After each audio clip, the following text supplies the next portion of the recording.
কাল ইন্টারকন্টিনেন্টাল কাপের ফাইনালে পাচুকাকে ৩-০ গোলে হারিয়ে রিয়াল মাদ্রিদ জিতে নিল ইন্টারকন্টিনেন্টাল কাপ।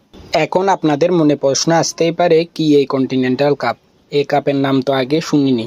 ফিফা ২০২৪ সাল থেকে ইন্টারকন্টিনেন্টাল কাপে শুরু করে এবং এটাই ছিল ইন্টারকন্টিনেন্টাল কাপের প্রথম আসর, যেখানে অংশগ্রহণ করে ৬টি মহাদেশের চ্যাম্পিয়ন ক্লাবগুলো।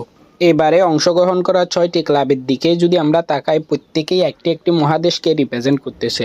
যেখানে রিয়াল মাদ্রিদ রিপ্রেজেন্ট করে ইউরোপ মহাদেশকে, অকল্যান্ড সিটি রিপ্রেজেন্ট করে ওশেনিয়া মহাদেশকে, আল আইন রিপ্রেজেন্ট করে এশিয়া মহাদেশকে এবং আল আহলি রিপ্রেজেন্ট করে আফ্রিকা মহাদেশকে, এবং বোটাফিগো ও পাচুয়া যথাক্রমে নির্দেশ করে দক্ষিণ আমেরিকা ও উত্তর আমেরিকা মহাদেশকে। সুতরাং ৬টি মহাদেশের চ্যাম্পিয়নদের মধ্যে থেকে কে হবে আলটিমেট চ্যাম্পিয়ন সেটাই নির্ণয় করা হয় এই কাপের মাধ্যমে, যেখানে ইউরোপের চ্যাম্পিয়ন্স দলকে সরাসরি ফাইনালে সুযোগ দেওয়া হয়। ২০২৪ সালের চ্যাম্পিয়ন্স লিগের উইনার ছিল রিয়াল মাদ্রিদ, তাই তাদেরকে সরাসরি সুযোগ দেওয়া হয়েছে ফাইনালে। আর বাকি ৫ মহাদেশের কাপগুলো নিজেদের মধ্যে কোয়ালিফায়ার খেলে আসে ফাইনালে।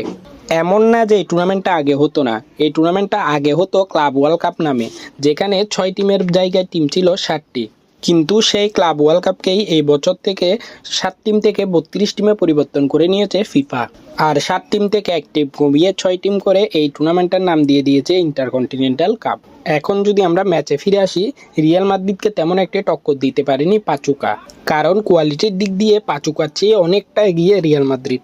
মাদ্রিদের হয়ে গোল করেছেন মাদ্রিদের ৩ জন ফরোয়ার্ডেই।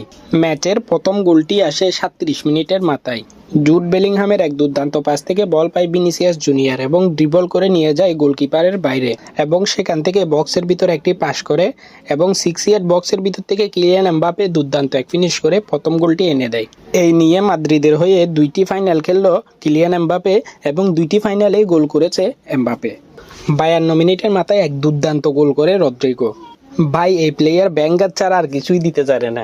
এই গোলটির দিকেই দেখুন, এমবাপের পাস থেকে বল পাওয়ার পর প্রথমে লেফট সাইডে ড্রিবল করে ডিবক্সের ভিতর ঢুকতে চায়, তারপর রাইট সাইডে টার্ন করে এক দুর্দান্ত শট, এবং সেখান থেকেই দ্বিতীয় গোলটি আসে। This is just a banger of a goal.